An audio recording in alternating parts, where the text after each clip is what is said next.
guys, for today's video, um, may mga nagtatanong sa akin kung ano ba yung usualing ginagamit ko kapag nagpapalit ako ng colostomy bag.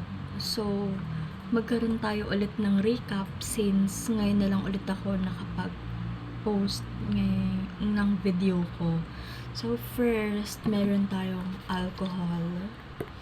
So, alam naman natin na yung alcohol is the purpose of this is pang-sanitize, ganyan.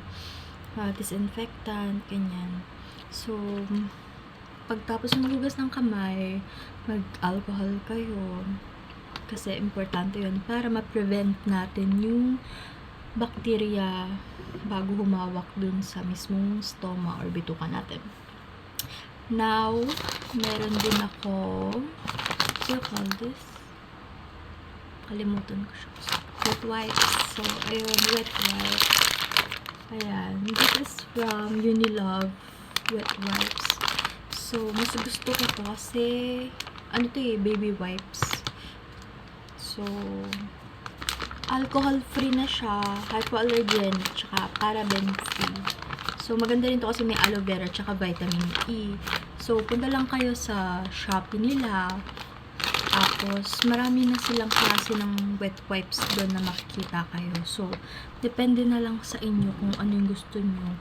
And, lahat naman yun is mabango. Tsaka, ano naman siya, gentle naman sa skin. So, maganda rin siya ipamunas. Pero kung ayaw nyo naman ng wet wipes, of course, pwede pa rin naman natin basahin yung bituka natin gamit yung bulak na may tubig.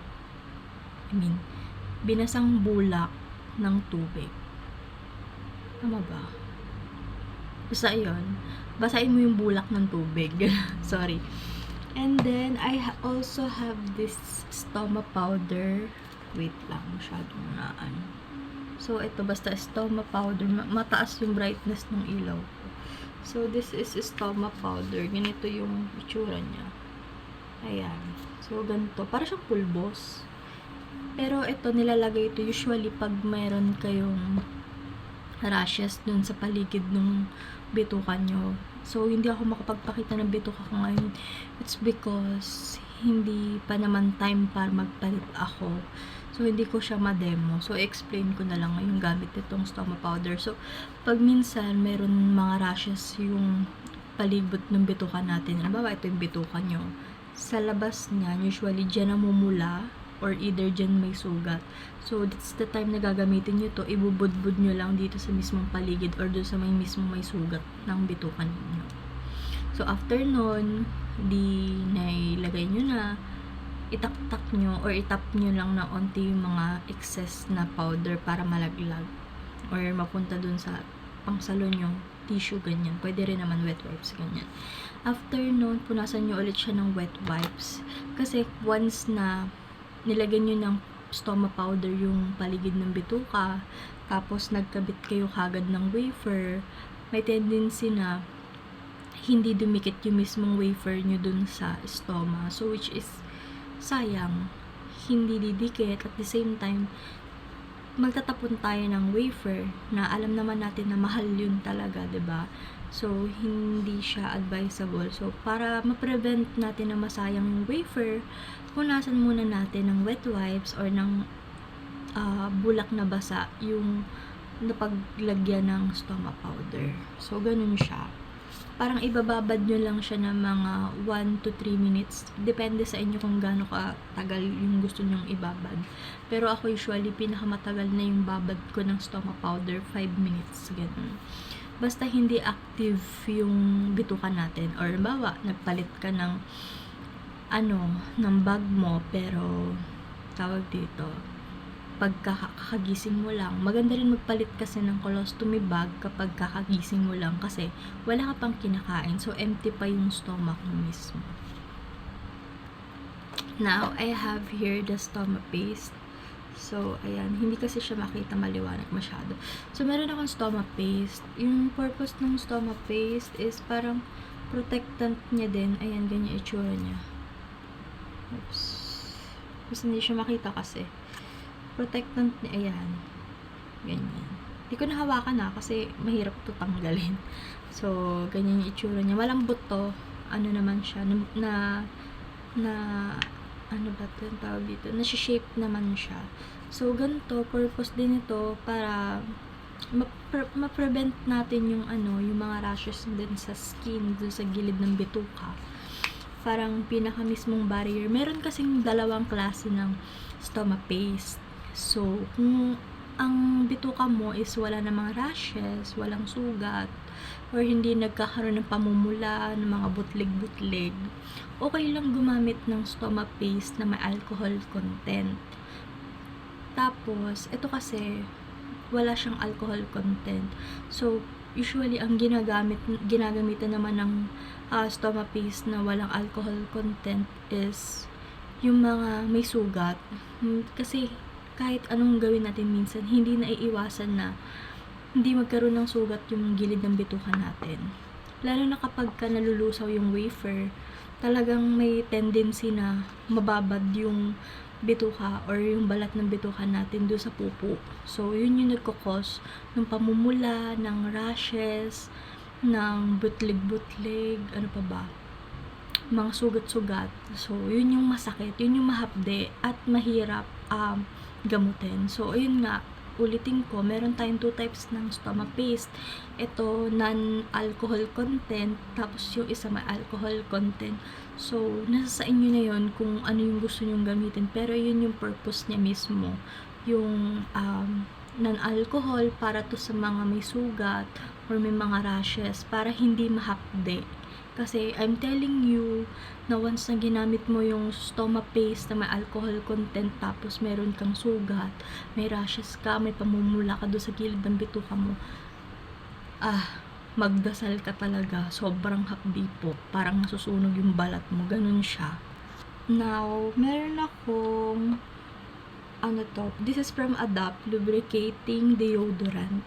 Pero ito, sa shade to parang hindi ko alam kung trial pack or binibenta rin talaga nila to na nakaganito. Binigay lang sa akin to. So, usually gumagamit lang ako ng ganito kapag malalayo yung travel ko. Let's say, punta ko ng Baguio. Tapos, commute ako. Sasakay ako ng bus. Feeling ko uncomfortable yung tiyan ko or feeling ko may tendency umamoy yung bag ko. Kasi minsan merong bag na may charcoal filter sa taas. So, ito, pinapatak to sa loob ng bag. Dun sa mismong loob. Tapos, ihayaan mo lang siya mag-spread out sa loob. Ang purpose ito para hindi mangamoy yung dumi mo. So, nape-prevent niya yung pagbaho o paglabas, pagsingaw ng dumi mo. So, maganda rin siya, lalo na kapag kababiyahe ka. Pero, hindi naman siya ganun ka necessary needed. So, parang optional lang. Nasa sayo naman to kung gusto mong bumili ng ganito sa Hollister. Ayun, Hollister nga siya. This is from Hollister. So, optional lang naman kung gusto mo bumili ng ganito or hindi. Nasa sayo naman yun. Now, next, meron akong no stain barrier, skin barrier. This is from Safe and Simple. So, binigay lang din sa akin to. So, ito rin, para rin siyang stoma powder, para rin siyang ostomy paste. Yung iisa lang yung purpose din nito is ma-protect yung stoma mo sa pagkakaroon ng rashes, pamumula, pagkakaroon ng sugat. So, ang purpose naman nito, parang mini wet wipes yung laman nito pag binuksan mo. Hindi ko nabubuksan kasi ayoko masayang. Mahirap maghanap ng ganito. So, ayun, hindi ko lang sure kung meron din sa Shopee nito. So, check nyo na lang. Ayun, so parang mini wet wipes din siya, basa, pero malagkit. So, let's say, ito yung stoma mo. Yan. Sa paligid ng stoma is yung balat ng tiyan natin, diba? So, pag nabuksan mo to, ipapahid mo lang siya sa palibot, paikot, dun sa balat ng tiyan mo.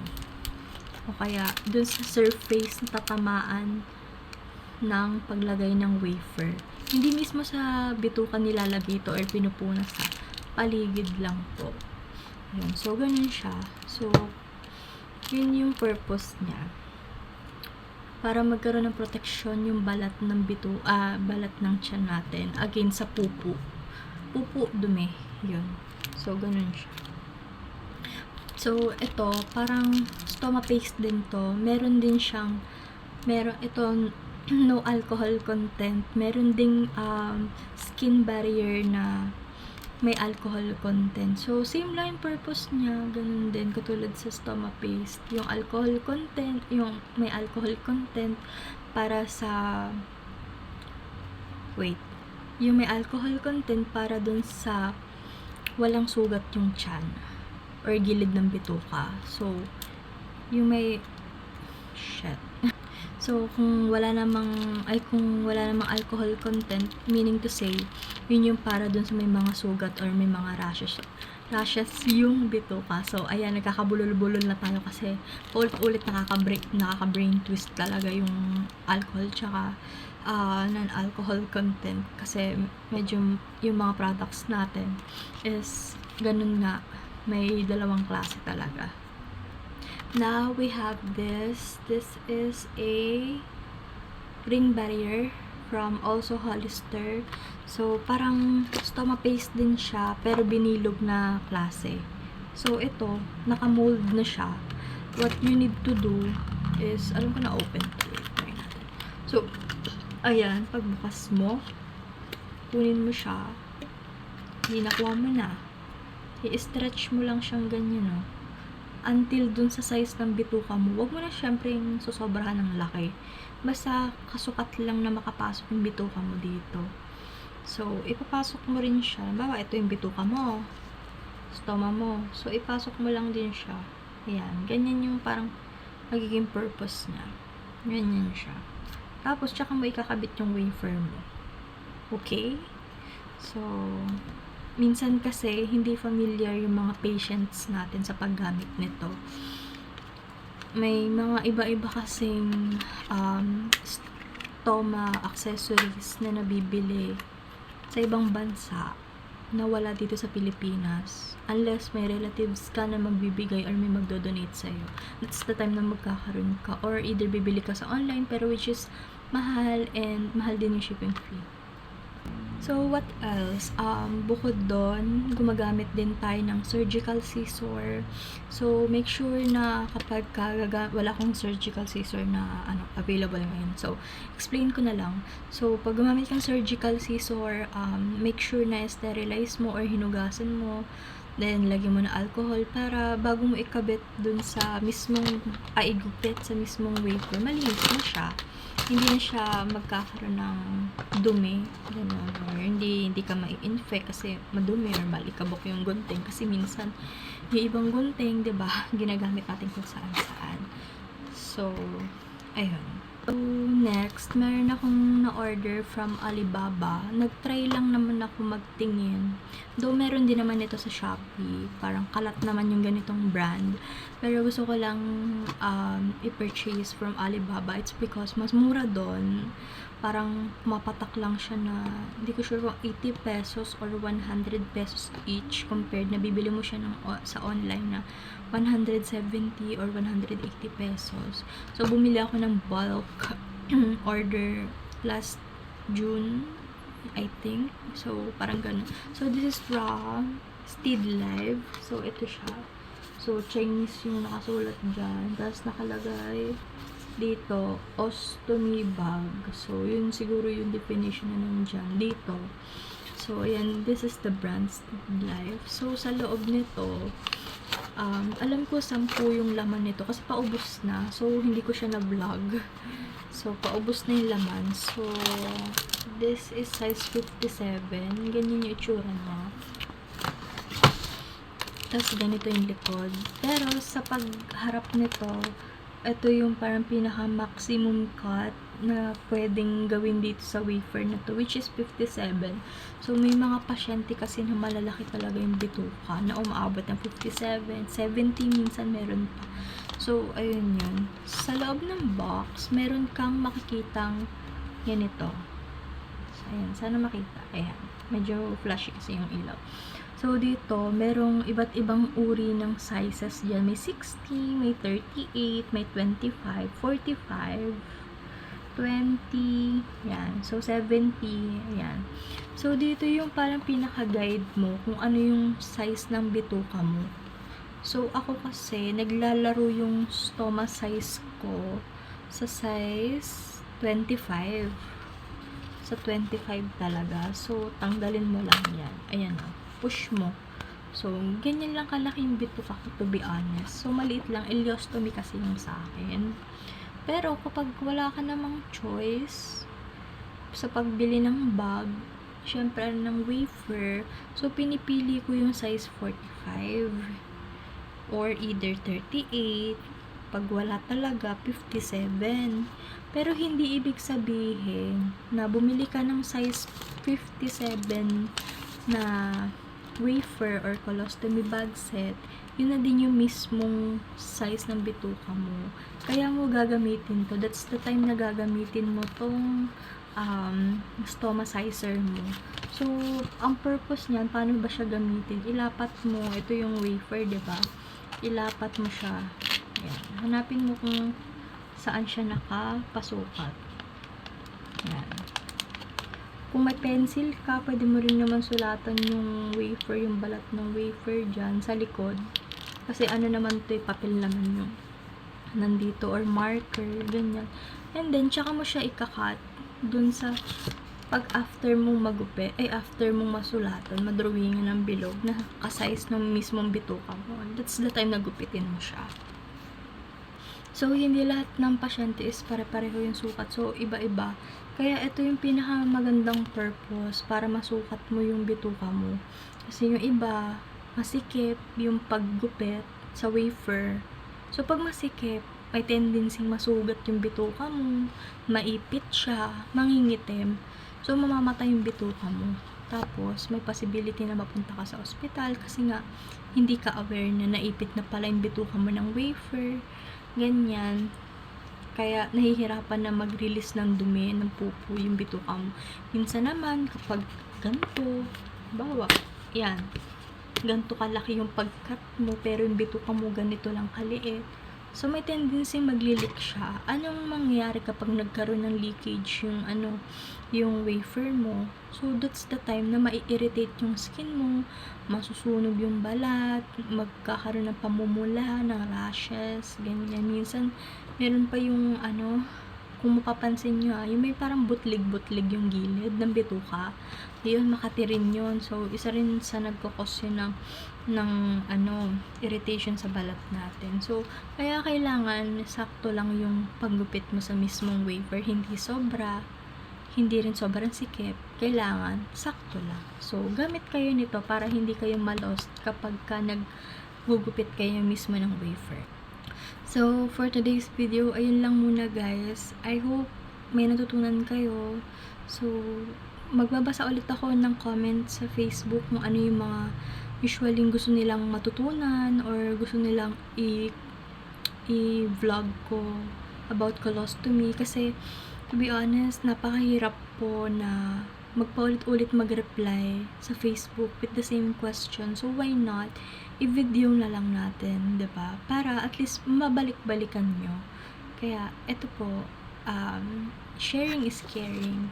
Kaya, naisipan ko po maggawa ng videos kasi hindi ganun kadali, especially dito sa Philippines na kaunti lang yung nagko-content or gumagawa ng video about colostomy. So, I hope nakakatulong ako sa ganitong simpleng paraan na mabigyan ko kayo ng knowledge na alam ko rin na magagamit ninyo sa pang-araw-araw ninyong buhay while living with your colostomy bag.